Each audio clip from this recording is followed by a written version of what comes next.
Good evening, Brian. Well, hey there, Nick. I figured I'd be a little more formal this time. So today we had Howdy, Eric. partner. Yeah. Today we had Erik Therwanger on the show again. Again. And, he's the founder of an organization called Think Great. He's the author of 6 books. And, he's been doing leadership programs now for many years. I had the privilege of meeting him when he was a facilitator for a program that I went through, and it was actually more than one that I was able to attend with him. But we had him on for the theme of leading through chaos, and it just happened to be perfectly timed. It came right as the COVID crisis was really becoming a widespread pandemic, and I think his message was very articulate and very necessary for that. And so now we've got him back for a similar timely topic, I think. Yeah, no, the conversation was great. So anyone who hasn't listened to Eric's previous episode might want to go back and listen to episode 28 first. That's where Eric goes through about a little bit of his background, how he got into leadership and everything. Um, so you might want to go back and give that episode a listen before you give this one a listen. Yeah, we just kind of skip right into conversation on this one, but he does give a very good backgrounder, and it's a story worth hearing as well. I mean, there are a lot of things that have contributed to making this man both a leader as well as the conceptualizer of Think Great, and he goes through a lot of those definitions of how he created his company as well as his own personal story in that episode. And with that, let's just get on with the show. Let's do it.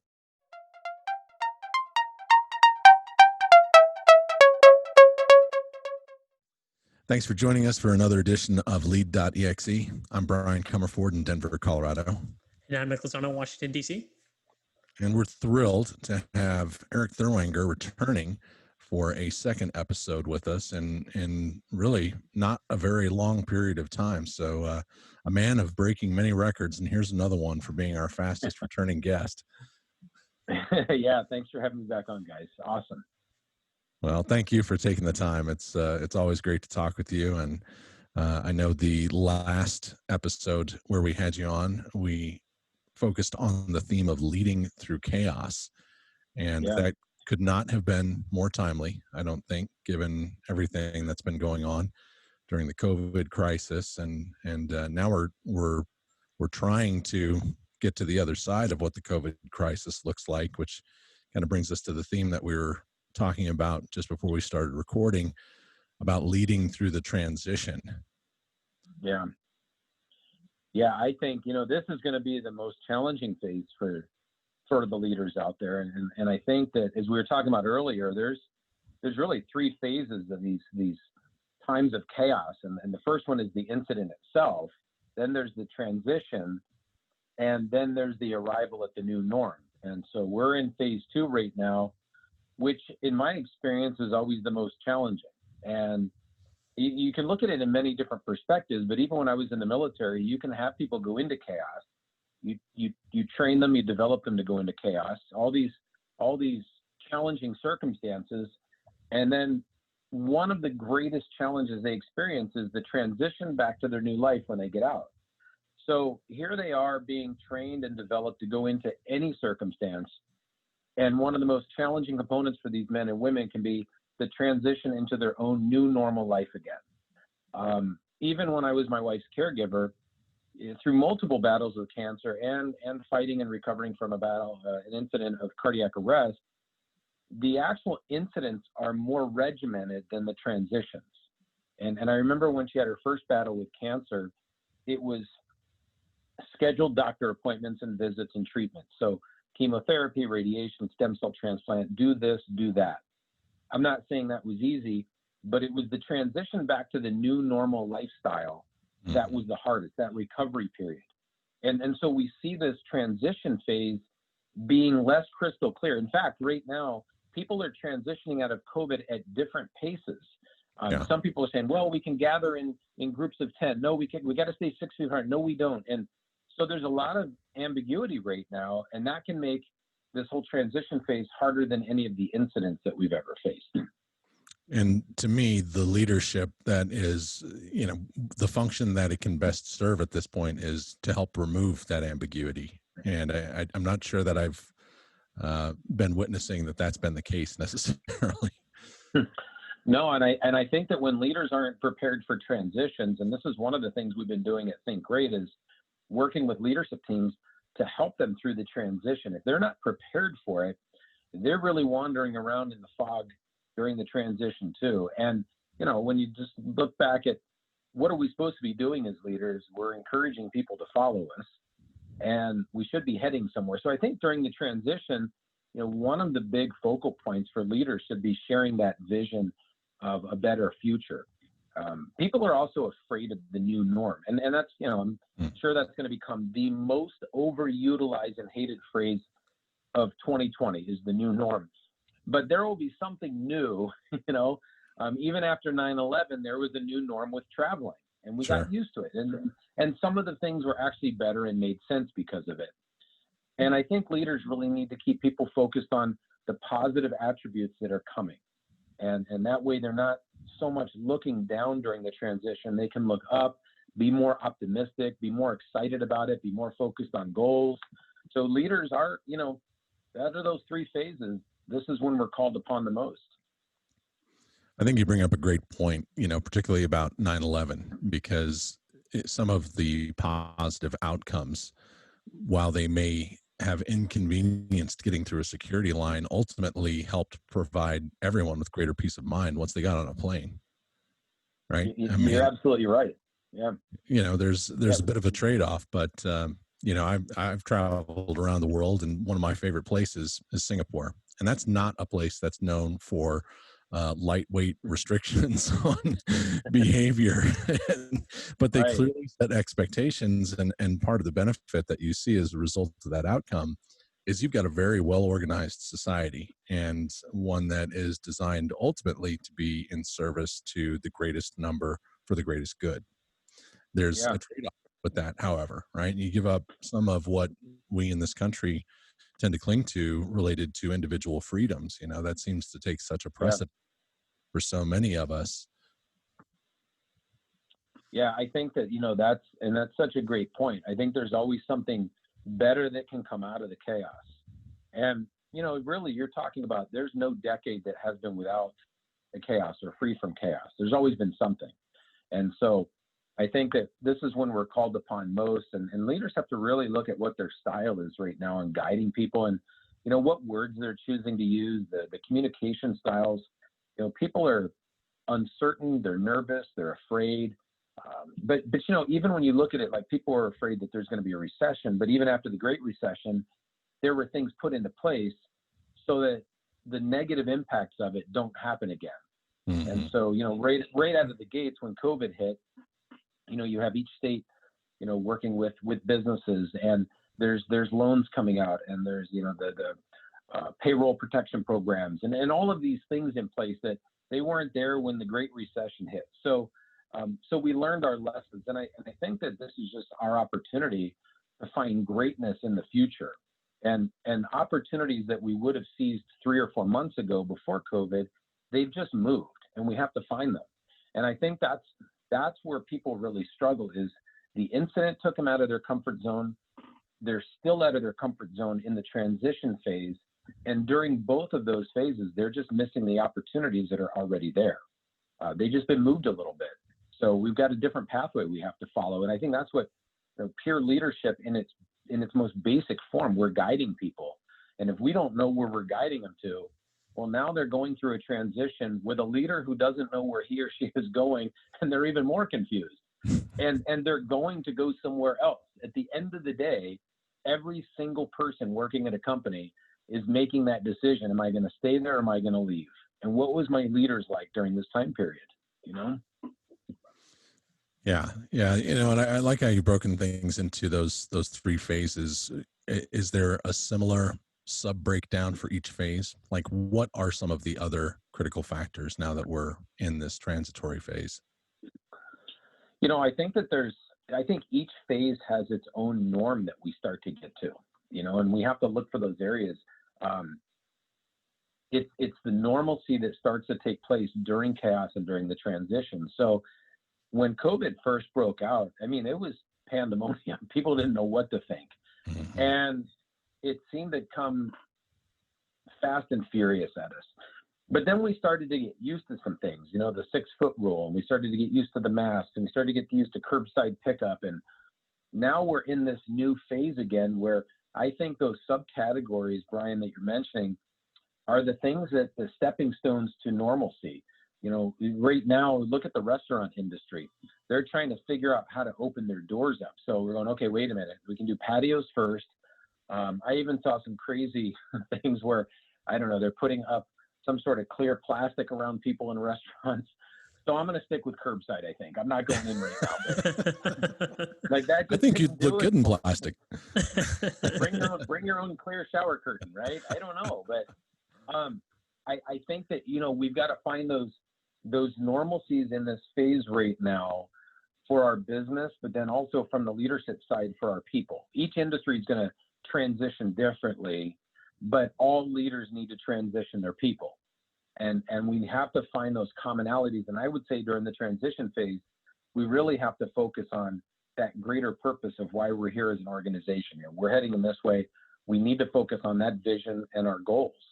And the biggest question that I'm getting a yes to all the time, no matter where we are in any of the phases, is I will ask leadership teams or leaders or people in businesses, can your organization be greater? And unanimously, everybody says yes.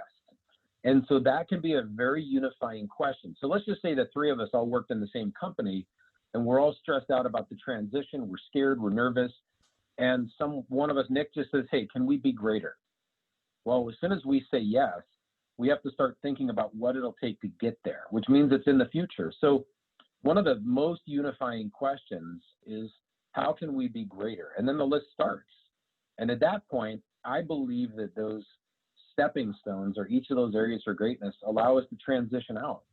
So we've been working with leadership teams that were complete chaos when COVID hit, simply because their leaders weren't unified.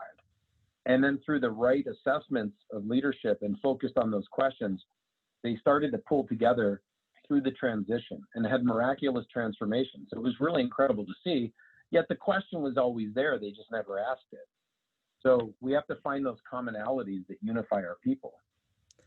So you talk about being greater, going to some destination. How important is communication and planning in this, right? Because it's just like us pulling out Google Maps and saying we want to go to Chicago, Illinois. It's easier to go to Chicago, Illinois if we know that's where we're going, as opposed to just fumbling around. So how important is that right now as you're coming out of this chaos in this transition? Well, in my leadership book, I have a whole chapter on communication. And I have a concept called CPC, constant personal communication. And I believe that every leader has to find that right frequency of communication with their team members. So if this was my team, I would probably set up a time weekly where all of us are gathered where we can talk. But I would also set it up where I could do one-on-ones with Nick and then a one-on-one with Brian. Just because we have a chaos or a transition, and just because we can't be face-to-face doesn't mean we can't have that communication. And I think leaders just need to schedule it more now. You know, if we were all in the same building, I could walk over to Brian's office. We could walk down the street and grab a cup of coffee without having to wear some sort of clear plastic cone of silence. But it's harder now, and that's why I think that leaders are challenged. And I think that it's very important for us to control time. We tend to have more of it now because of the chaos. So even for me, I have less travel time, which means I have to schedule my time with my team. I can't just walk down the hall and say, let's get in the conference room. We have to be more intentional with our communication now, because at the end of the day, there's still a Marine Corps leadership principle that says, keep your Marines informed. If we are not keeping our people informed, what I found is, and it is a really brilliant principle that they have, if leaders don't keep their people informed, then the void of information gets filled with negative thoughts, fears, worries, everything. So the rule doesn't say how often we keep people informed or how much. It just says keep them informed so that they don't fill their heads with negativity. And then you couple that with the fears of transition, and now you got people going crazy out there. So I think, Nick, it's a good point. Leaders have to schedule their communication with their team and be very on point with what those topics are. You know, in that same theme, I think part of what I've seen a lot of people wrestling with is trying to filter which information that's being communicated to them is validated in some way versus conjecture. And we've seen this very hyper mediated kind of component to the crisis, where there's a lot of information that it's just it's throwing shade on a lot of what have been considered traditional and trustworthy sources of information and communication. And there's this factionalism that seems like it's grown out of it, where from a leadership perspective, it feels like there should really be an opportunity to step in and say, look, we've got to filter out a lot of this noise. It's just adding to, since we were talking about before, it becomes this force multiplier to the chaos that's already out of our control. And from a leadership perspective, trying to put a lid on that's right, all this additional chaos. We're calling it all communication, we're calling it all information, but there's a qualitative difference in where you sift out this valid information. And I think that's an important point, because leaders, especially during COVID, I noticed that some leaders actually picked up the volume of communication they were doing, but they continually communicated the same thing. They were just regurgitating COVID-19 information that they received from an association or a chamber. And so now their people are being inundated with so much information on it that they hate hearing from anybody. Mm-hmm. It's like watching the news. Right now, the time period we're in, the only thing on the news are the riots. So, but the crazy part is SpaceX just launched and had a successful mission, and most people don't even know what happened. So, so to a certain extent, we're, leaders, a lot of leaders are like news stations. They go for the ratings, right? Here's what we think people need to hear. So we almost inundate them, and then we end up filling space. If you watch any of the reporters on TV, they're just filling the dead space. They never want to have dead space. So they talk a lot, but they say nothing. And leaders have to be very careful of that. Now, I'm not saying that SpaceX is more important than everything going on. What I am saying is it would be nice to have a little bit of a blend. And I think leaders need to do exactly what your point is, Brian, and your point, Nick. We need to schedule the frequency of communication and make sure we're covering the relevant topics, and not just saying, well, here, now I can look like a good communicator because I've got a million facts on COVID-19, which are changing every day anyways. I think things like that, it's great to get updates, but there's a lot of other relevant things happening in the world and in businesses that still need to be covered, like SpaceX. That was awesome, but it was hard to find. My wife and I were watching the news. It was mainstream news last night, and there was probably about 25 solid minutes of coverage given to, all of these George Floyd riots. And it's been a terrible situation. It's been an equally terrible, response in some degrees.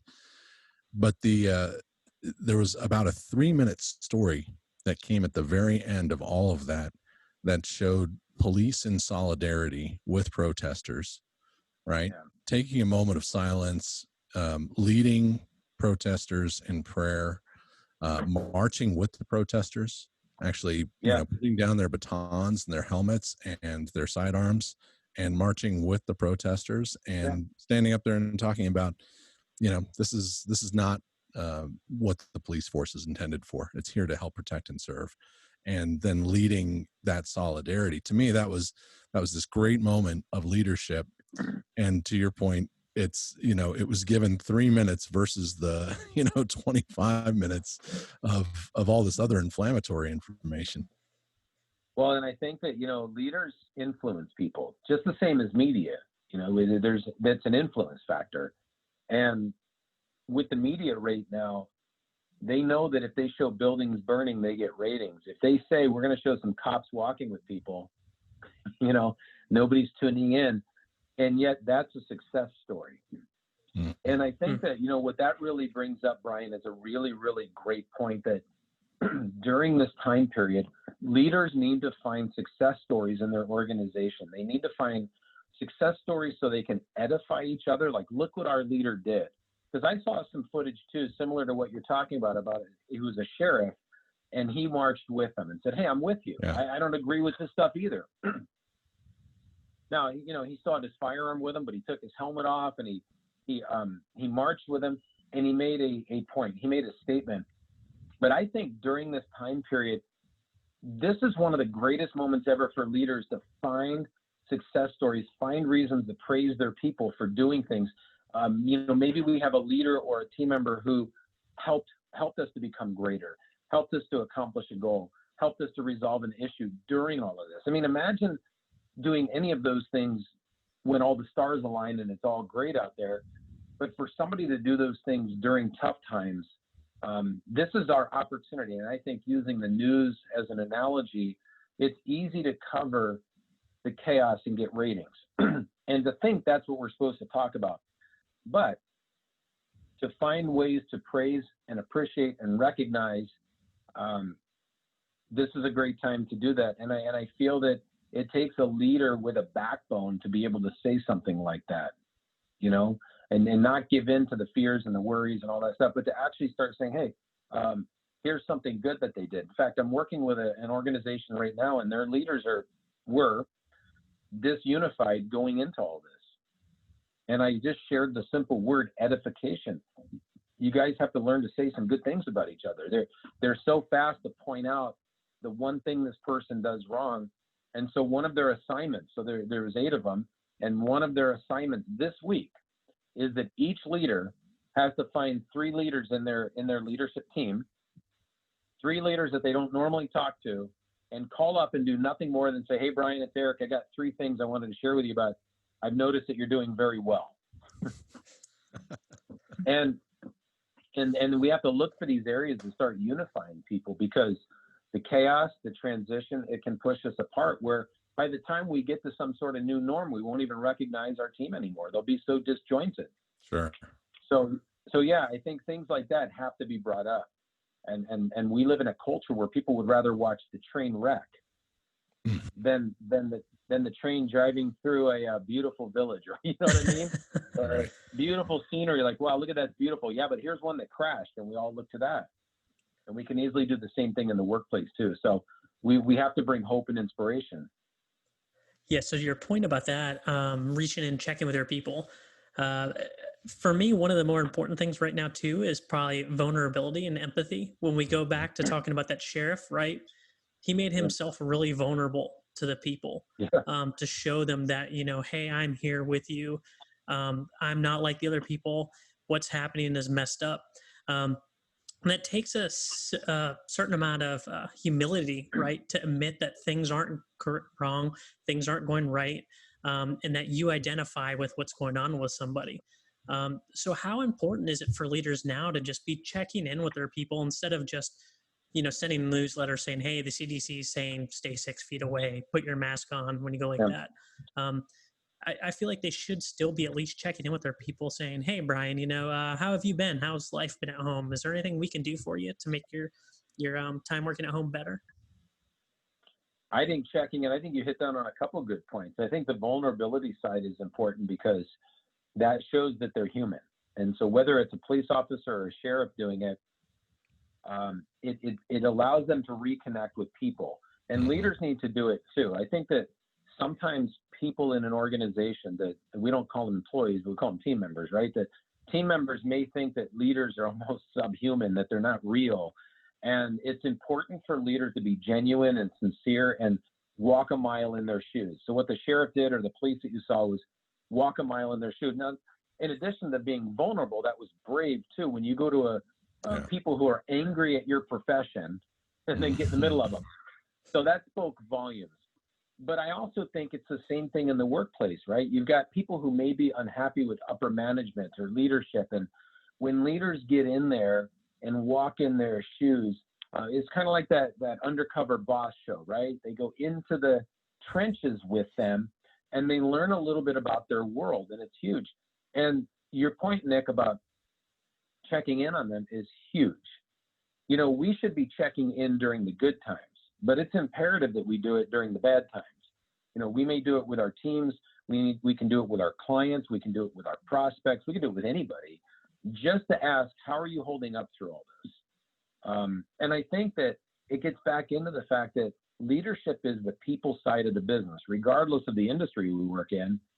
And if we're not calling and showing some empathy and some caring, we can't really consider ourselves leaders. You know, we do need to call and check in on people. Yeah, I'm with you on that completely, and I love that Nick said that. I'm not surprised one bit, in fact.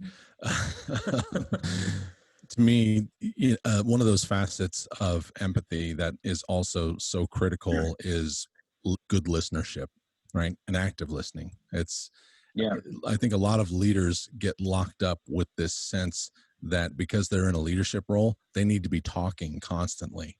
And, actually the opposite is often true. You need to be engaging. You need to be getting feedback from people and having a clear understanding of where are people's heads at, and get in touch with them emotionally so that that the message that you're trying to communicate is fine-tuned to the audience and their receptivity coming from where they are. Do you find that to be true? I think it's huge. Absolutely. And I think it goes back to, if we have a foundation of leadership that we agree with, then there's some undeniables. And one of the undeniables or non-negotiables, the things that all leaders have to agree upon, is they have to ask themselves this question. When they're hiring people, are they looking for people better than them or worse than them? And that focal point tells you everything you need to do. So if I hire Nick and I expect him to be worse than me, I'm probably not going to delegate to him, probably not going to listen to him because I don't care about his thoughts. It's going to dictate my behavior. When you have a team member that you bring on, and let's say I hire Nick and I feel I'm hiring somebody who could be better than me, well, now the purpose of my training and development and communication all take a different approach, because I'm trying to get him to do the things that I do better than me. That's why I hired him. So we have to listen. There are things that I do think great that I've delegated to the team. So you hire somebody, they now take over a task. They should be able to do it better than me, because not only do they have my experience and my support, I hired somebody better than me. So, if I'm saying I hired you to be better than me, it's going to cause me to react and perform in a different way so I can get that out of you. Very much like, as leaders, we are coaches. We're not supposed to be on the field or the court taking the shots. We're hiring the players to take them far better than we ever could. So I think that really understanding our role as leaders during the chaos, during the transition, and into the new norm, whatever it looks like, understanding what our role is important. If Nick's the coach of a basketball team and he starts stepping onto the court to take the shots for his players, he's going to get teed up. He's fine, But in business, it happens all the time, even though every leader says, I hire people better than me, but they're not treating them that way. And that's where a lot of the frustration comes in. So good point. I think there's, I've heard it said more than once that, A managers, A leaders always hire A team members, right? It's the B managers that always hire C level and below, Sure. right? They don't want to be outshined, for one thing, and they want people that they can control, and those things are not leadership. Well, it's interesting. You're right. And a lot of people hire people they can control. Whereas for me, I've always hired people I want to give control to. It doesn't mean I lose any of it. I actually gain more control by not having to do everything. Yeah. But again, there's, aside from my book on leadership, I don't feel there's any handbooks on leadership. I feel that this one says, hey, here's the direction we need to go in. Because not only have I learned leadership in the military, but I've transitioned it into the civilian world in many different industries. And now I coach virtually every industry on it. And it is really universal. There are some things, whether it's the insurance side of things or the retail side of things, or, hospitality or medical, or it doesn't matter. At the end of the day, it's still the people business, and every leader has to define why they hired that person. I mean, you guys have probably seen leaders doing the work that their teams should be doing, even though they were hired to do that work. And then the leader might complain that there's too much on their plate, and they're not connecting the people the way that he should. It's just crazy. It's like, well, hire, and then they go, well, I need to hire more bodies. No, you already hired the bodies to be better than you. You just have to develop them so they do it all. So there's a lack of empowerment in the workplace, and too many leaders. I think, this is a great point on leadership. I think that too many leaders have attained their current position because they took control of something and made it happen, which is awesome. Now they're frustrated because they still have so much untapped potential, but they're not training and developing people to be better than them, to take it off of their plates so that they can now lead a team that does everything they did better.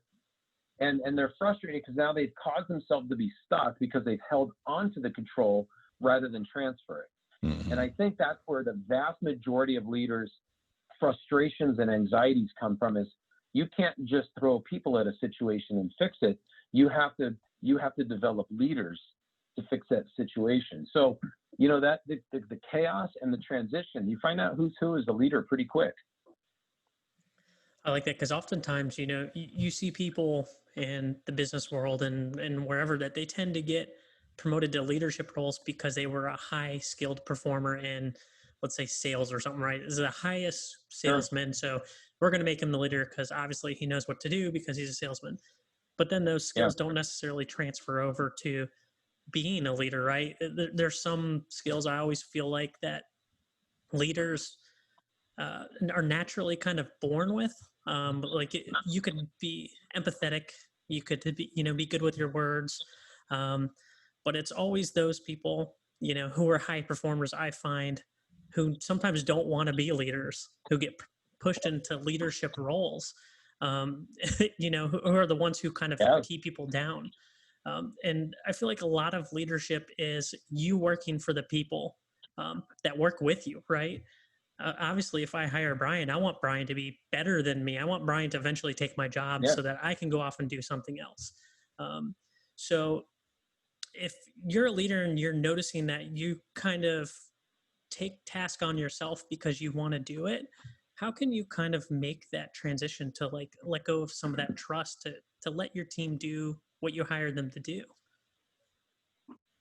Great question. So I have a chapter in my book all on delegation, exactly for that reason, because that's one of the top challenges that leaders have. Again, it goes back to some leaders are control freaks, and they've attained their position because they've taken control. And now, if you looked up the definition of delegate, it's to give control. It's also to empower. So here's this unique paradigm shift where when I teach leaders how to delegate, I've got to get them to answer some questions. The very first question I ask them is it important for a leader to empower their people? And they always say yes. And I said, hey, well, that's great, because in the dictionary it says that one of the definitions of delegation is the act of empowering someone else to act for you. So for us, to delegate isn't an option, it's an obligation. We have to do it. It's the same as, like, Nick, if you have kids and you tie your kids' shoes at 2 years old, that's great parenting. If you're still doing it when they're 22, something's wrong. And we have leaders now, barring any physical or mental conditions, but I'm just saying, now we have leaders that hired somebody and they're still doing the work for them 10 years later. Mm-hmm. And the team member has now trained the leader to do their work, and the leader is frustrated. The act of delegation is so critical because it does empower somebody. So if I tell Nick, hey, I'm hiring you, you can be better than me, but I'm not giving you this task, I'm now saying you can never be better than me. And so there's a contradiction in our words and our actions, and we have to unify our language. And in the military, they're constantly training you to take over for them, because at some point, everyone takes the uniform off for the final time. And their mindset is they're building up. It doesn't matter what branch it is. even the new Space Force. It'll be the exact same thing. Can you imagine for a second, if the military had the mindset that nobody can be as good as me, and every generation coming in was never as good as the last, we would lose all of our freedoms here. Things would be different. And so that mindset works in there, but that's why they train and develop at such a faster and more intense pace, because they believe in that individual. So to your point, Nick, it's not an option, it's an obligation. We have to delegate because it's one of the first steps in empowerment. We cannot afford to hold on to things. So, but then again, now we've got to look back and go, okay, well, how are we hiring people? We got to look at our questions when we hire people. Are we looking for a warm body, or are we looking for somebody better than us? That's a whole different, I've seen leaders say, I just need a warm body. Then they get one, and then they're upset because that person didn't perform. I'm like, I could have saved you a lot of time. They're not, if the requirement is that you're alive, you got to flush it out a little bit, right? Well, I know what's that? No, I know we were talking a little bit about, how folks end up in some of those leadership roles. And it's times like these where, those qualities really shake out.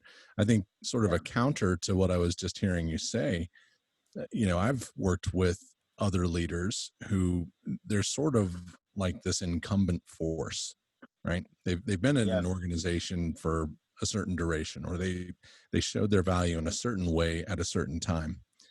And consequently, what happens is they've been given this, sort of token leadership role.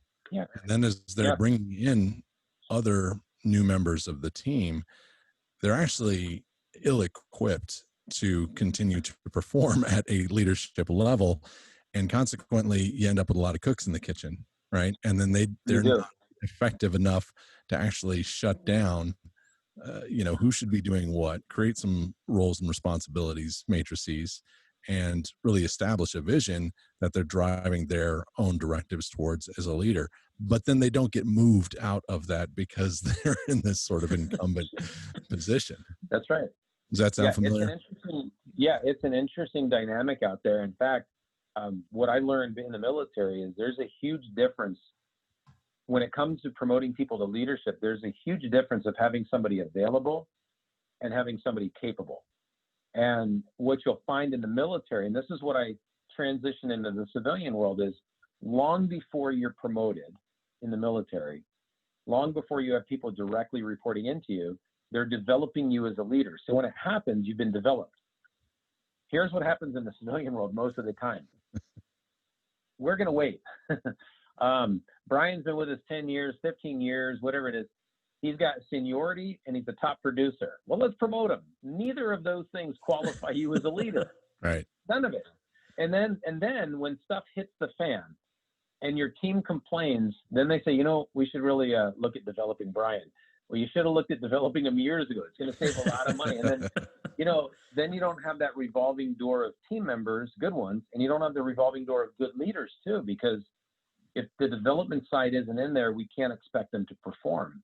So this is when the rubber meets the road for leaders out there. We're finding out who's been developed and who hasn't. And certainly availability is not going to help you through the transition. Now, here's the good news for leaders. Let's just say Nick was there a long time and he's available and he's a leader.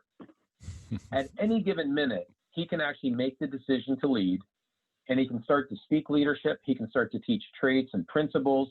He can start to guide and coach and mentor. He can start to share vision with his people.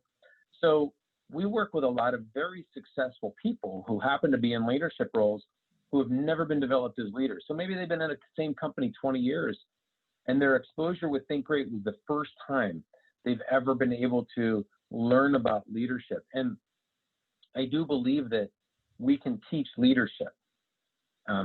It's not rocket science. It's really a desire. You can teach it to somebody, but if Brian's like, I hate people, then, we can teach him anything on leadership. He's probably not going to be the best leader. I'm not sure if he doesn't like enjoying people, how I'm we're being lost. singled out in these examples. I'll start to flip it. I'll have Nick be the bad guy. No, I'm not going to take it personally. But you know what I mean is that If you're just like, I don't like people, then nothing that we teach you is going to work.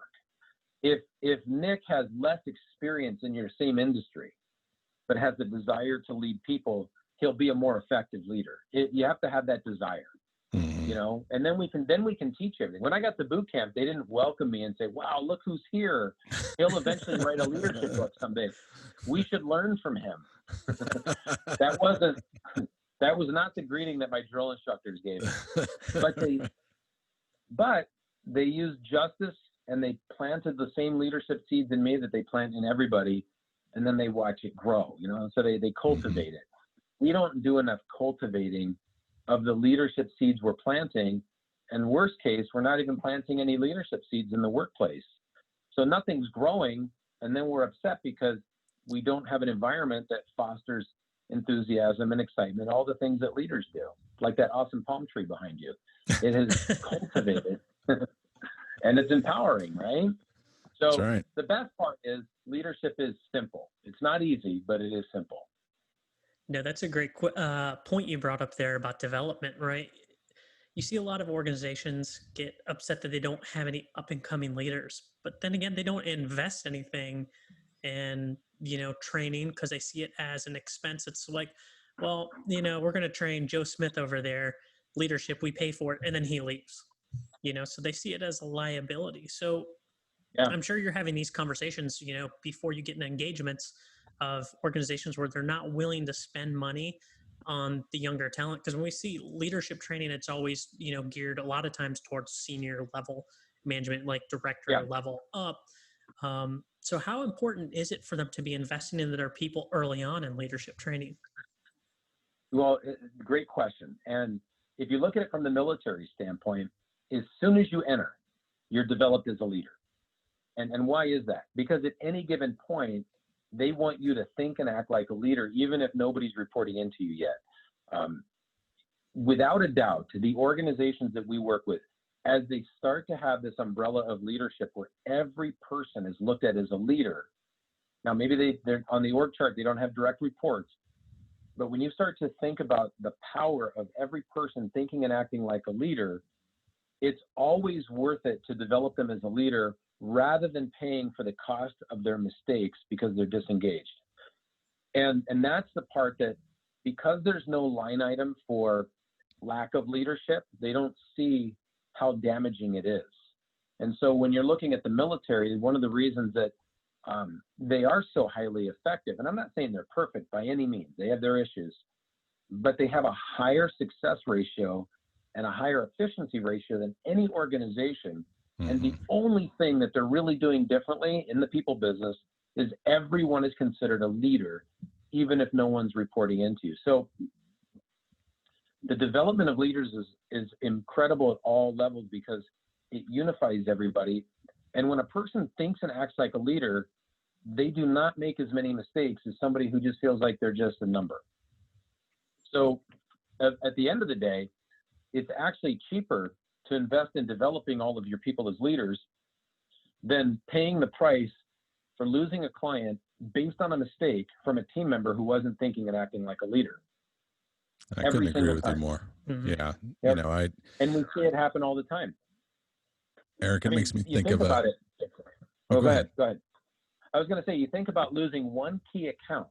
If you have a key account and you lose that key account because the disengaged team member or a disengaged leader said something or did something or didn't say something or didn't do something, the cost of that could actually cripple your whole business. And so the actual expense of developing leaders is such a small amount compared to what's at stake if you don't develop them. So it's always worth it. I was going to share my own story. You know, I led an IT department with another top level senior executive IT leader. And, you know, ultimately we were trying to align the company's first IT strategic plan with the executive directive that we had received from our CEO.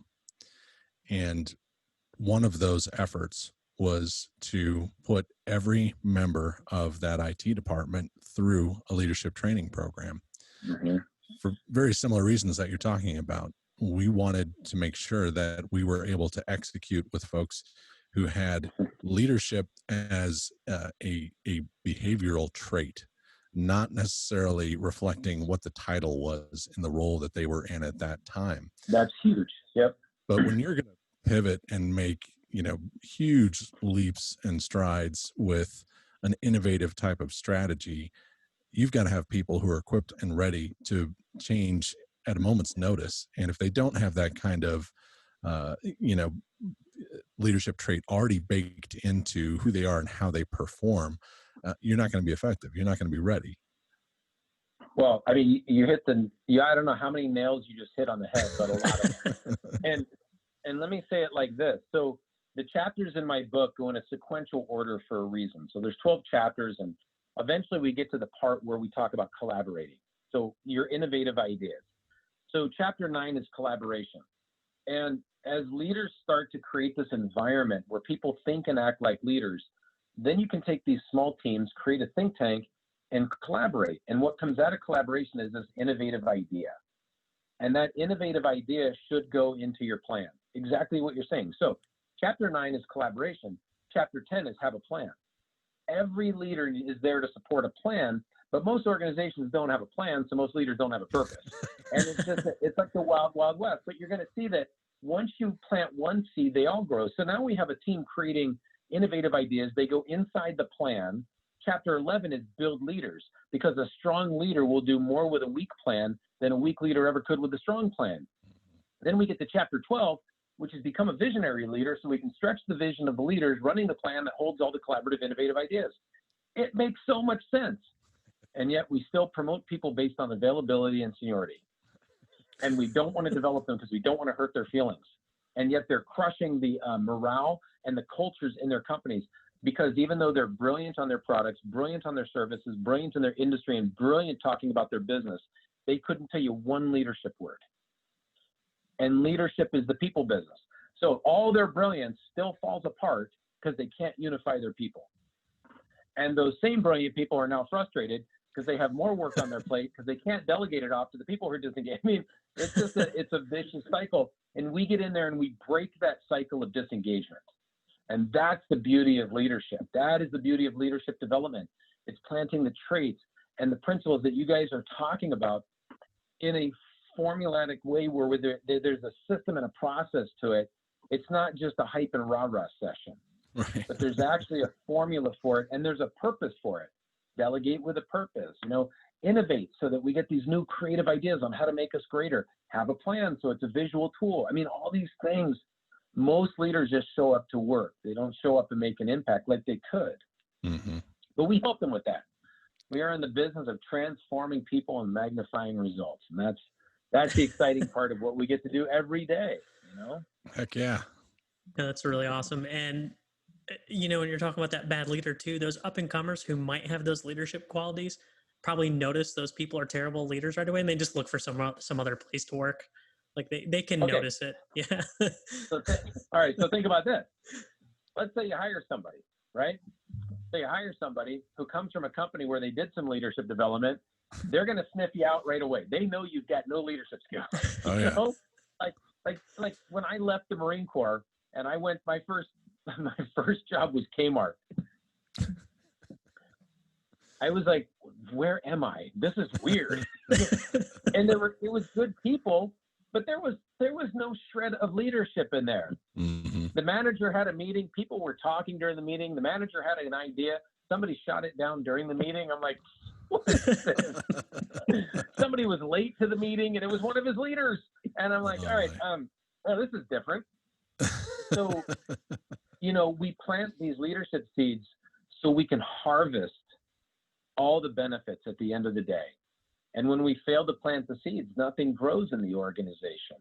And so, here's the thing. When leaders are struggling to find up-and-coming leaders, they're not looking in the right areas. If every person you're hiring is a future leader, they're all up-and-coming leaders. Mm-hmm. They just need a leader to lift them up.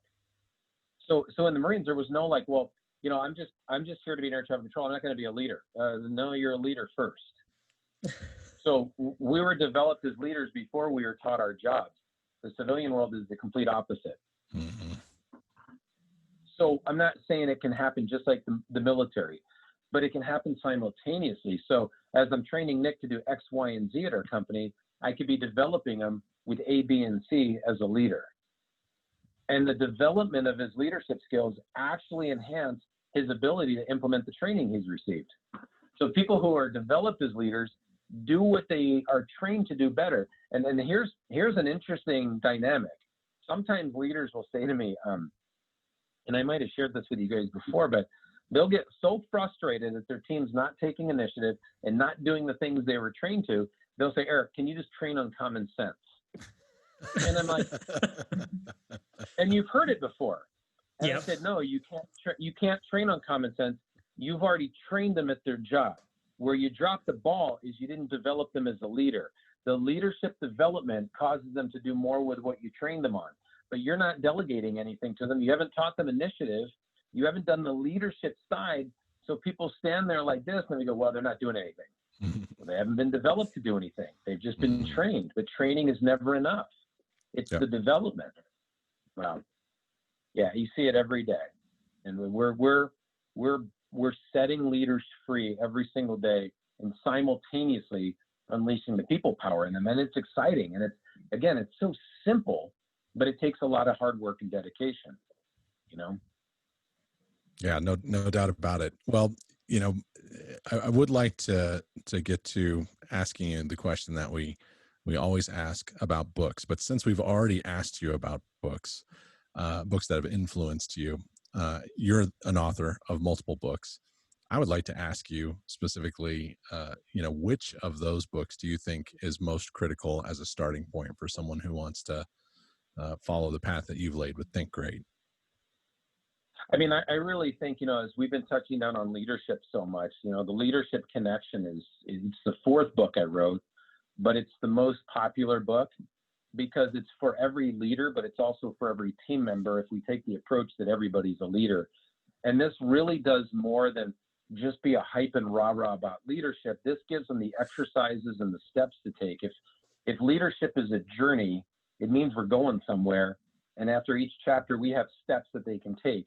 And I think that's what's missing from most of the leadership teachings right now is we hear it. Yeah, that all makes sense. But what do I do? And we're not short on that content. We have it for people. We say, hey, here's what you can do. So the Leadership Connection teaches leaders how to connect their people for the most powerful results. That's great. I've got one more question for you, Nick. Yeah. Are you ready to jump in with something there? No, go ahead. So, we talked a lot about this transition phase.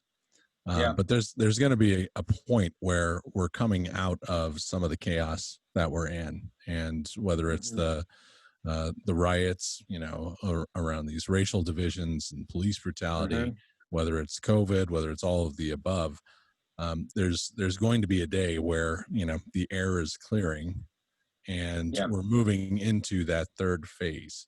So let's, in closing, let's talk a little bit about what's the preparedness that we all need to be ready for as we start to enter into phase 3. So here's what I think, and you touched down on it earlier, Brian. Every leader needs to have a plan, and that plan is going to state a destination.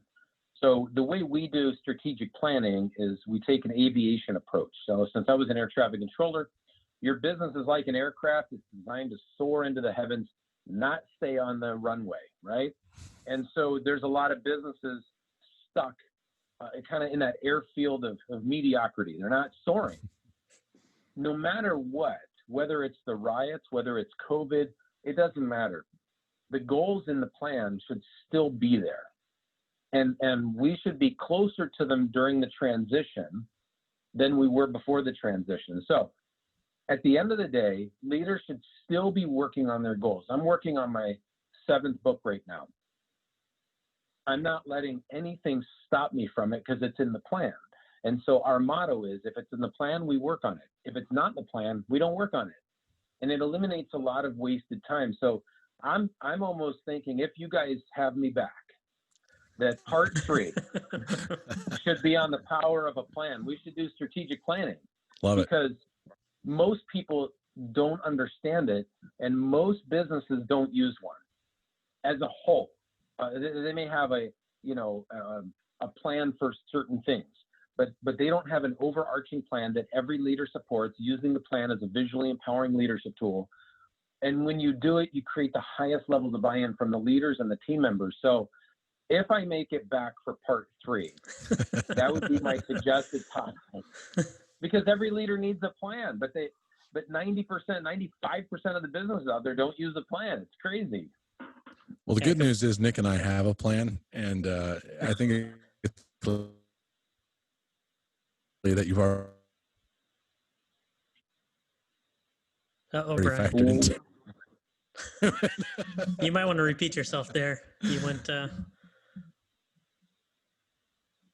Did we lose you, You Brian? went rogue on us. Yeah, you went Yeah, rogue. sorry about that. I can tell. I have a Max Headroom moment there. Yeah, you were. your palm tree just goes still.